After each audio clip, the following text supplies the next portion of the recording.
Don't get your tinsel in a tangle. Plato's Closet in North Charleston and West Ashley can help make your holiday easier with cash for clothes. Sell us your gently used trendy styles to earn cash on the spot. We need your denim, dressy clothes, sweaters, boots, and more. Plato's Closet buys and sells sustainable styles. Earn cash to make holiday spending less stressful. Don't get your tinsel in a tangle this year. Simply get cash for your cool clothes at Plato's Closet. Plato's Closet, located in West Ashley on Sam Rittenberg Boulevard and North Charleston on Rivers Avenue.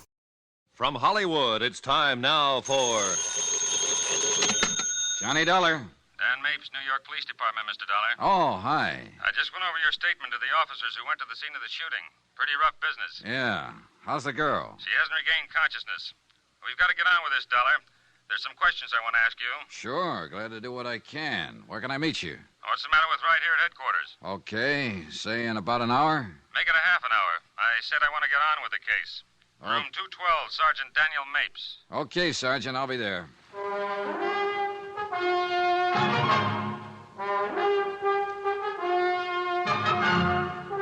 Tonight and every weekday night, Bob Bailey in the transcribed adventures of the man with the action-packed expense account, America's fabulous freelance insurance investigator. Yours truly, Johnny Dollar.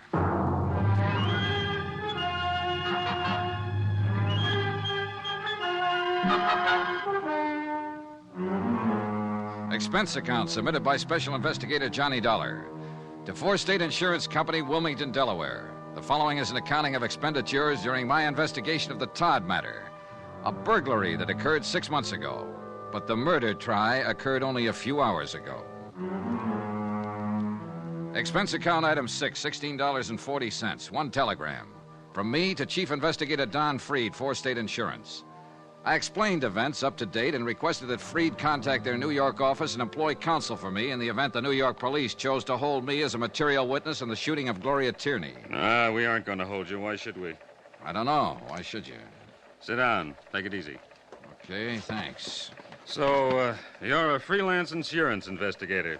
Yeah, that's right. Working for Four State out of Wilmington, huh? That's right. Okay. Suppose you give it to me. Well, you got it right in front of you there in that report. I told it to the investigating officers right after the shooting last night. Now you tell it to me. All right. I made an appointment to meet this girl. She called me about 12 o'clock midnight, and I went on over to her apartment. She wasn't around when I got there, so I waited and talked to her landlady. A few minutes later, I saw her coming across the street. I went over to meet her because she looked like she'd been hurt or something.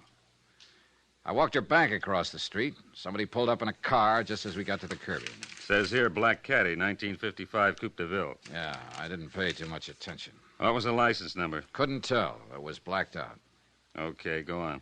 There was a man in it. I didn't see his face. Didn't even notice him, really. He just started shooting. The girl was hit 3 times. I was trying to help her, and he got away. Well, what else? That's it. Okay. Tell me why you were in here yesterday afternoon checking to see if this Gloria Tierney had a record. I was about to contact her. I wanted to know if she'd ever been in trouble. Now tell me what you're working on. The Todd case. Todd? Yeah, a burglary out in Long Island about 6-7 months ago. I had reason to believe the girl might be able to help me on it. Because of what? Because of her mink coat. Well, I'm glad you answered that way, Dollar. The coat's in the lab now. They're looking it over. We found it listed in our stolen property files. So far, your story's okay, but believe me, it isn't over yet. Huh? Tell me more. We know about the coat. We want to know about the girl who was wearing it. Sorry, I can't help you. We didn't have her prints on file here, but we sent them off to Washington. She's still unconscious. She's in pretty bad shape. She can't talk. You can. What's her angle? I don't know. You don't know who shot her. You didn't get the license number. You just stood there and let it happen. All you were interested in was your mink coat. Look, Is that what you're trying to tell me? I might be through trying to tell you anything, pal. Don't get smarty pants with me, Dollar. I got myself a shooting to straighten out. I'll straighten it out any way I can. What else did she have from the Todd business? You tell me. Nothing. A small diamond ring on her little finger. It's not on the stolen property list.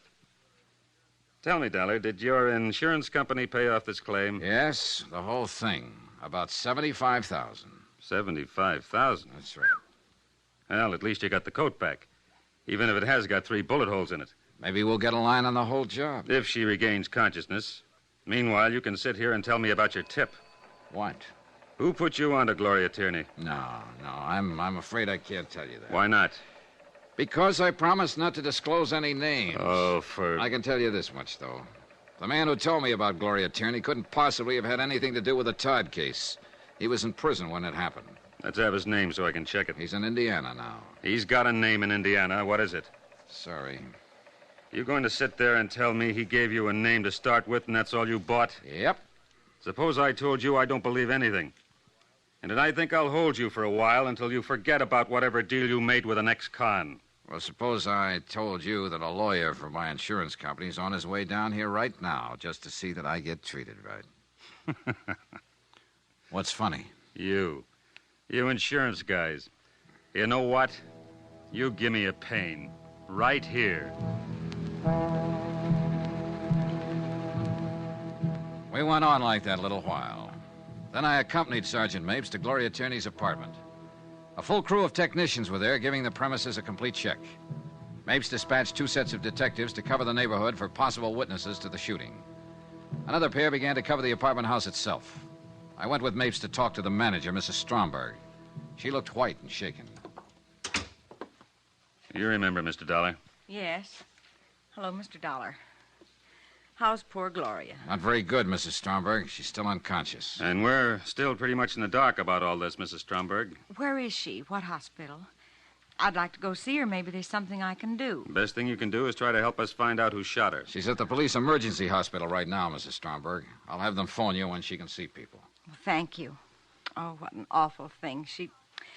Well, what's it all about? Why would anyone want to shoot Gloria? We hope we can ask her that question. Right now, we're going to try to find out all we can, and maybe you can help us. Well, I hope so. What can I tell you? Where she worked, how she lived, what people she knew. Oh, dear. Yesterday, you told me you'd known her for a year. Yes, ever since she moved in. All right. Was she a nice girl? Of course she was a nice girl.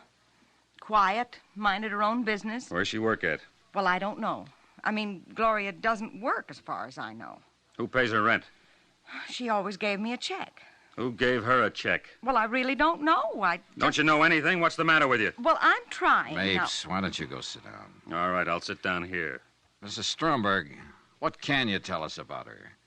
Do you know where we can contact her family? Think about it. Well, I don't know. I know they live in California somewhere, but that's all I do know. She talked about them now and then. Uh-huh. How about her friends here in town? What about them? Well, for instance, the man who drove the black Cadillac last night. I never saw that car around here before. Did she talk about her friends to you? Why, no. She's a pretty girl, young. Boyfriends? Oh, yes, she did talk about them now and then. Do you suppose one of them had something to do with this? Mrs. Stromberg, some guy pulled up in a black caddy last night and pumped 3 slugs into her. She acted funny before that, according to you. Run out when she was supposed to meet Dollar here. Don't you know if any of her friends drove a car like that? No. You know this, but you don't know that. What kind of a friend were you? What? What kind of a friend were you? That girl's lying in a hospital right now. She's got a slug here, another one here, and here. They've operated twice. You weep and holler and stand around wringing your hands about her, but you won't open your mouth about helping us find who did it. Now, let's start with that car again. You've got the front apartment here. You can see the street from those 2 windows. Have you ever seen that black caddy here before? Yes. Well, why didn't you say so in the first place? Whose is it? I don't know. I don't know his full name. Well, what do you know about him? His name is Bill something. Bill something. Yes? That's a big help. What does he look like? Where does he work? What does he do? I don't know. I really don't know. She never introduced me to him, but she talked about him. She'd say, Bill's coming by tonight, or Bill did this, or Bill did that, but she never mentioned his last name. But he drove the caddy. Yes. Now, what does he look like? I told you, she never introduced me. I heard that part. But I know if someone young and fresh and pretty like Gloria Tierney lived across the hall from my wife would be at the window every time she heard the bell ring or heard a car drive up out front. She'd want to see who was buying her the candy and flowers, who was knocking on the door. Isn't that so, Mrs. Stromberg? Yes. No. Yes. Well, what do you mean? Now, look. For the 3rd time, what does this guy Bill look like? Well, he's tall and very dark. Tall? What does that mean? Tall like me? Tall like Dollar? Tall like what? Like Mr. Dollar. How old? How'd he dress? What kind of build? Easy, Mapes. Why don't you go through that offering me to sit down part now? All right. I was wrong about you, Mapes. I admit it. Well, maybe I was kind of wrong about you, Dollar. Hardly anybody ever admits anything these days. Okay. I'm sorry I'm raising my voice, Mrs. Stromberg. But tell us about the man. All you can remember about Bill. Heavy? Light? A husky fella, and he dressed very nicely, too. What color was his hair? Dark, I think. He always wore a hat. How about his eyes? I don't know. Uh-huh. About how old would you say? Oh, 30, maybe 35. I'm not very good at ages. How often did he come here to see her? Oh, once or twice a week. Gloria's been going with him? Yes. Did she ever mention where he works or what he does? No, she never mentioned that. Do you have any idea how long she's known him? How long she's been going with him? Well, I have no idea. I just know he's been coming to see her ever since she moved in here. This, Bill. Would you say he had money, Mrs. Stromberg? Yes, I'd say so. He drove that big, expensive car and always dressed so nice. And, of course, he gave Gloria that coat. The mink coat? Yes. Oh. Do you know if he ever gave her any jewelry? I don't know. I don't think so. Gloria'd usually run across the hall and show me when he gave her something. Mostly they were small gifts, candy, and things like that, but I don't remember if he ever gave her any jewelry. Did he ever bring any friends here? I don't know. All right. Was Gloria going to marry him? Oh, she never talked about it. You sure about that? Yes, she never said, and I never asked. Why? Why not? Well, I don't know. I never asked her. I wanted to, but I never asked her. You think right away I've been a busybody watching that girl and so on. Well, yes, I watched her from time to time, and I was her friend here. But there are some things we just didn't talk about. There sure were. Well, as you ask me questions, I realize how much we didn't talk about. I can't tell you where she came from or where her family is or who Bill is or what she planned for the future. I just know she was a nice, decent, honest sort of a girl. Yes, we got that impression, Mrs. Stromberg. Anything you want to ask, Dollar? No. My apologies again for raising my voice. Thank you for the information, Mrs. Stromberg. Come on, Dollar. Okay. Goodbye. Goodbye. Goodbye. Well, you got it out of her. Yeah, but I don't trust her. Took too much work. Are you really as tough as you look? Sure. You're a good cop, Mapes. Thanks. I like to have somebody mention that every 5 years. Well, better get out this guy's description. Yeah. There's a hall phone right there. Uh-huh.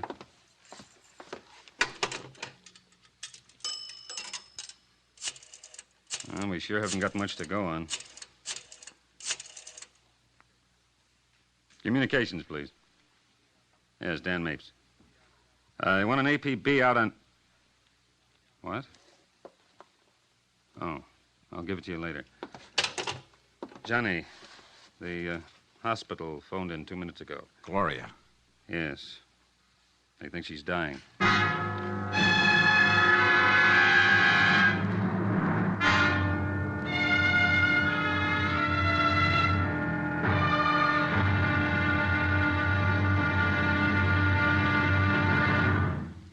There'll be another intriguing episode in our story of the Todd matter tomorrow. Tomorrow, I take some lessons from a good policeman on how to find out what has to be found out. Join us, won't you? Yours truly, Johnny Dollar.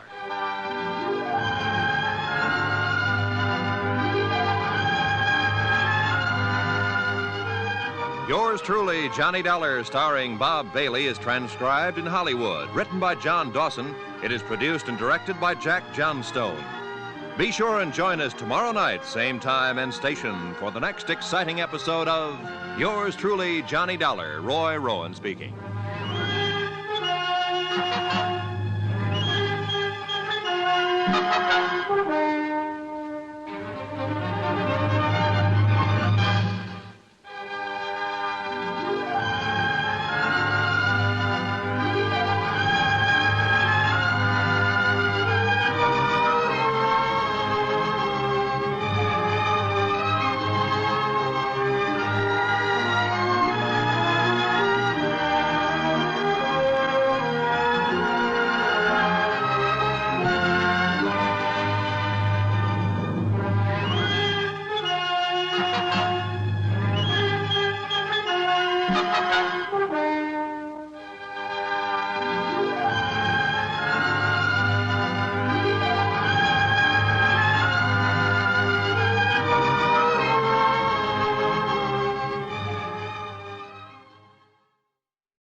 Introducing Carvana Value Tracker, where you can track your car's value over time and learn what's driving it. It might make you excited. Whoa, didn't know my car was valued this high. It might make you nervous. Uh-oh, market's flooded. My car's value just dipped 2.3%. It might make you optimistic. Our low mileage is paying off. Our value's up. And it might make you realistic.